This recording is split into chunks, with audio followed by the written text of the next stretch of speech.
Bonjour à toutes et à tous. Je suis très heureuse de pouvoir partager avec vous ma propre expérience de Saint Joseph. Saint Joseph dans ma vie et par conséquent Saint Joseph dans nos vies.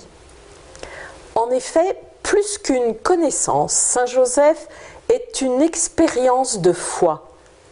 Il se laisse découvrir petit à petit au fil de notre pèlerinage terrestre, si nous le voulons bien, souvent au cœur des épreuves, parce qu'il est, dans le plan de Dieu, celui qui a pris soin du Fils de Dieu, confié à sa garde, et ce n'est pas rien, et qu'il est donc, par là même, le gardien et le protecteur des frères et sœurs du Christ que nous sommes. J'ai 69 ans, 3 grands-enfants et 5 petits-enfants, tous confiés à Saint Joseph lors de leur baptême. Après avoir vécu toute ma vie professionnelle d'enseignante dans la région parisienne, je vis ma retraite au sud de Lyon, au sein d'une propriété familiale que j'ai voulu consacrer à Saint Joseph. C'est au cœur de mes épreuves à la fois conjugales et familiales, au sens large, que la Sainte Famille m'a été en quelque sorte révélée. Et j'ai très vite perçu qu'il y avait au sein de cette famille un grand absent, une place singulièrement vide, pourtant essentielle, dont on semblait bien peu se soucier, le Père, Joseph. Cela m'a amené à entreprendre des recherches théologiques sur la place de Joseph dans le plan de Dieu, ce que je continue avec passion depuis plus de 20 ans maintenant. J'ai pu rejoindre, par le biais de Cotignac ou de la famille Saint-Joseph, d'autres lieux de recherche en joséphologie et pu participer comme intervenante à plusieurs colloques nationaux et internationaux. J'ai vécu cette mission de faire connaître et aimer Joseph en animant parfois des retraites ou en donnant des conférences ou des enseignements. À Lyon, nous avons maintenant depuis 10 ans un groupe de prière dédié à Saint Joseph au sein de la célèbre basilique de Fourvière, où l'architecte Pierre-Marie Bossan lui a donné une place très significative et vraiment importante, intéressante dans les fondations de l'édifice. J'y travaille comme guide bénévole et depuis plusieurs années assure la formation des guides sur le thème de la place de Joseph dans le plan de Dieu. Mais après cette présentation, laissons-nous maintenant enseigner par Saint Joseph. Saint Joseph nous enseigne la confiance dans les épreuves. Nous le savons, il a connu bien des épreuves. Au sein de sa vie conjugale, familiale, d'époux, de père, dans son travail d'artisan, les épreuves de l'insécurité, du fait de tous ses déplacements, finalement l'épreuve de la confiance. Une confiance à toute épreuve, pourrait-on dire, en acceptant de s'adapter et de ne pas tout maîtriser, de ne pas tout comprendre. C'est l'épreuve peut-être de l'effacement constant de sa personne au profit de la mission qui lui était confiée et qui le dépassait infiniment, qui me semble la plus intéressante. Préparer Jésus à sa mission de sauveur. Jéchoua, Dieu sauve, c'est à Joseph que fut révélé le nom de Jésus et ce fut aussi en tant que père qu'il dut imposer ce nom à son enfant. C'est là la véritable humilité de Joseph, correspondre en tout à la volonté de Dieu comme il est, avec ses moyens, pas plus, pas moins. Une épreuve est d'ailleurs toujours l'occasion de faire ses preuves. Il y a dans l'épreuve qui, dans un premier temps, nous arrête, nous déstabilise, nous déroute même, une occasion de sortir des rails habituels, voire de changer de stratégie, de vision, d'orientation. C'est une chance, sans aucun doute. Quelles ont été les grandes épreuves de Joseph et en quoi sont-elles vraiment significatives pour nous aujourd'hui? Tout d'abord, la mise à l'épreuve de sa foi, de sa confiance en Dieu. Joseph s'est engagé tout entier envers son épouse. Et voilà que l'Esprit semble lui prendre sa place, lui retirer ce don. L'épreuve se situe entre le moment de son engagement envers Marie et le moment de la tentation de la répudiation. La liberté profonde de Joseph semble remise en question. Ce qui est en jeu, ce n'est pas sa confiance envers Marie, qui ne peut pas soupçonner une seconde, mais plutôt sa confiance en Dieu. Dieu me reprend ce qu'il m'a donné. Joseph assume cette situation de la manière la plus humaine et la plus sage qui soit. Dans le secret et la discrétion d'une part, décidant de renvoyer en secret son épouse, tout en restant à l'écoute de Dieu, d'autre part. Si Dieu parle si souvent à Joseph, c'est que Joseph est constamment à son écoute. Seigneur, que dois-je faire? Seigneur, que veux-tu à partir de cette situation qui me dépasse, me déstabilise, me déroute? Et le Seigneur répond. Joseph, fils de David, Joseph est d'emblée replacé dans toute sa dignité royale d'héritier de la promesse. Ne crains pas. Tout l'enjeu est là. Ou rester bloqué dans la peur, peur de perdre, de ne plus maîtriser la situation. Ou ne crains pas de prendre chez toi Marie ton épouse. Joseph est pleinement rendu à son rôle d'époux et de père. Le Seigneur l'a remis dans sa mission propre, voulue de toute éternité par le Père.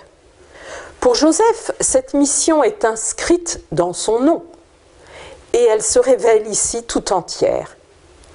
Dans la lignée de David, promesse et annonce du Messie, Joseph, tu tiendras Marie à l'écart, tu devras cacher sa maternité divine aux yeux des hommes sous ton manteau protecteur et tu feras grandir, croître l'enfant qui te fera d'ailleurs croître toi aussi en sagesse et en grâce. Tout un programme de vie. Tu seras ainsi pleinement époux et pleinement père.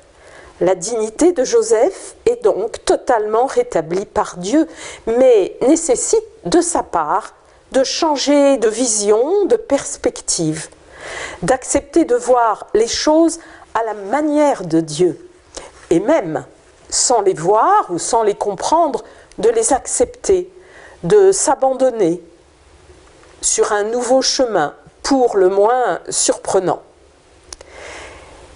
Je pense que cette attitude de Joseph nous interpelle plus que jamais aujourd'hui. Dans ce monde où chacun semble en danger de mort, où la rencontre avec l'autre est un défi à la maladie, peut-être même à la mort, où toutes nos vies ont comme basculé dans la peur du lendemain, la peur de l'autre, la peur de ne plus rien maîtriser, ces peurs-là, Joseph les a toutes vécues et nous enseigne par son écoute de Dieu et son abandon à faire confiance dans une remise de soi et de nos vies comme il l'a fait chaque jour à la providence divine. Ce qui serait en d'autres temps le lot de quelques élites zélées est devenu finalement le lot de chacun aujourd'hui. Ou vivre paralysé, mourir de peur, se révolter, ou accepter que les plans de Dieu ne soient pas nos plans mais les siens et que nous en sortions non pas moins libres, moins forts, moins grands, mais au contraire plus libres, plus forts, plus grands, en taille, en sagesse et en grâce. Alors, suivons Joseph sur son chemin de foi. Voyons maintenant Joseph à l'épreuve d'une paternité bien singulière. Accepter d'être le père aux yeux de tous sans être le père biologique de l'enfant, tout en étant le véritable époux de Marie. Accepter tout ce qui en découle au niveau de sa mission de père et d'éducateur envers cet enfant bien singulier, il faut le dire aussi. Accepter avec humilité, et encore, d'être à la place que Dieu choisit pour lui, sans orgueil et sans fausse humilité. Le secret de Joseph, là, c'est de recevoir tout du Père, chaque jour, tous les jours, en naviguant certes souvent à vue, tout en protégeant, en conduisant, éduquant le Fils de Dieu. C'est aussi ce que nous vivons chacun d'entre nous dans tous nos engagements de vie, que ce soit en famille, au travail. Mais c'est aussi ce qui nous est demandé, protéger l'autre, se faire le gardien de l'autre. Formule du pape François, pour révéler, faire grandir en l'autre sa part d'humanité et de divinité. C'est cela que nous pouvons apprendre de Joseph dans une confiance et un abandon qui n'ont rien de passif, au contraire. Chez Joseph, d'ailleurs, tout est action. Il se met à l'écoute, sous, qui est le sens étymologique de obéir, et il agit. Joseph est toujours l'homme de la situation, l'homme qui agit et donc l'homme qui sauve. Marie est le sauveur du monde dans toutes les situations. Car il est bien là l'enjeu. Nous sommes invités par notre écoute et notre obéissance, nous aussi, à agir pour sauver l'enfant et sa mère. Joseph est en ce sens, nous pouvons le dire, oser le dire, premier co-rédempteur du monde. Et c'est à cette vocation-là que nous aussi, en tant que baptisés, nous sommes appelés à vivre. Alors suivons Joseph sur son chemin missionnaire. Et enfin, l'épreuve de l'effacement. La mort de Joseph et le silence incroyable qui l'entoure est le signe d'un total effacement de Joseph devant le plan du Père. Ayant endossé pour un temps ici-bas l'habit du Père, Joseph s'est constamment effacé, à la fois devant Marie et devant son Fils, mais aussi devant son Père du ciel. Et cela ne l'a pas empêché d'accomplir parfaitement sa mission, au contraire.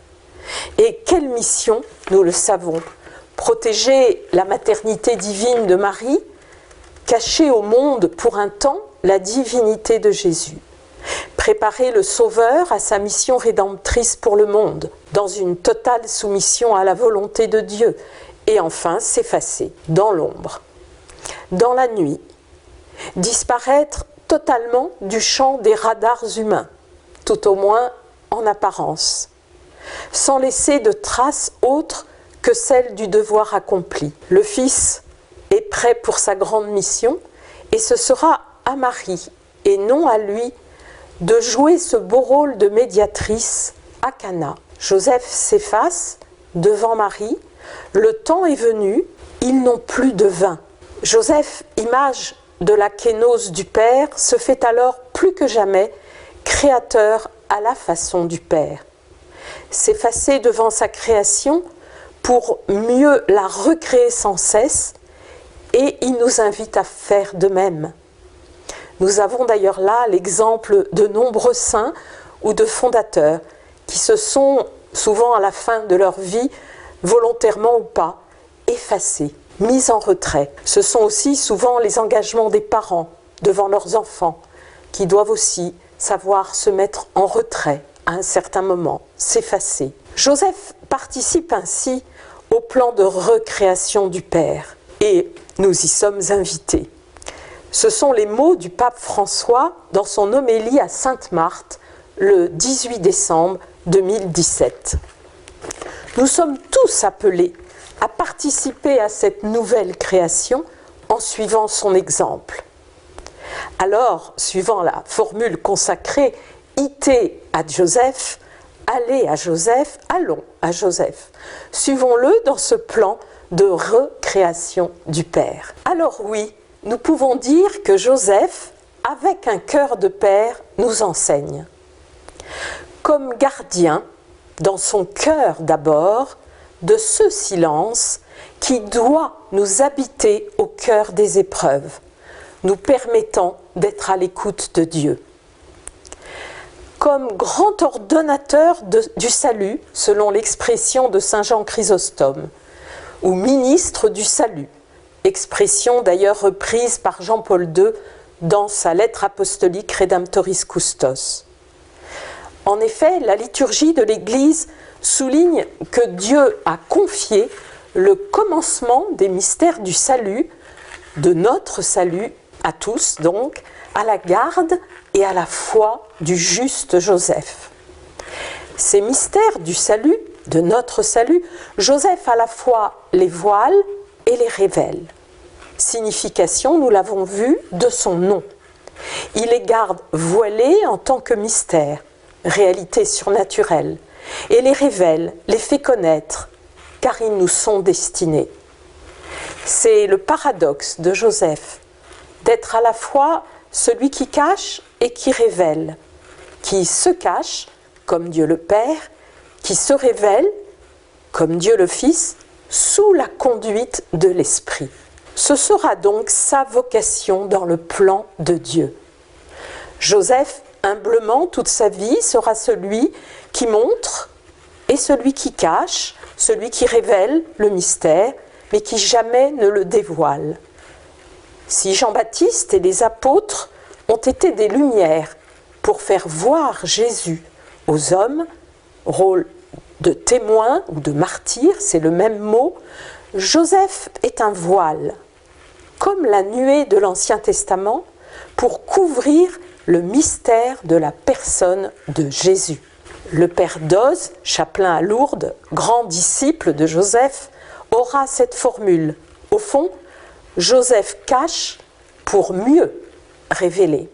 Pour finir, dans son introduction à Redemptoris Custos, Jean-Paul II affirme que dans le cadre du dessein rédempteur, qui a son fondement dans le mystère de l'incarnation, Joseph y participe ensemble avec Marie, enveloppé dans la réalité du même événement salvifique, et il a été dépositaire du même amour, par la puissance duquel le Père éternel nous a prédestinés, sens de dessein de Dieu, à être ses fils adoptifs par Jésus-Christ, selon les mots de saint Paul, Éphésiens 1, 5. C'est la raison pour laquelle Joseph étant exclu de la génération physique de Jésus, la généalogie de Jésus ne peut donc être que très significative, puisqu'elle se trouve à la fois chez Matthieu et chez Luc.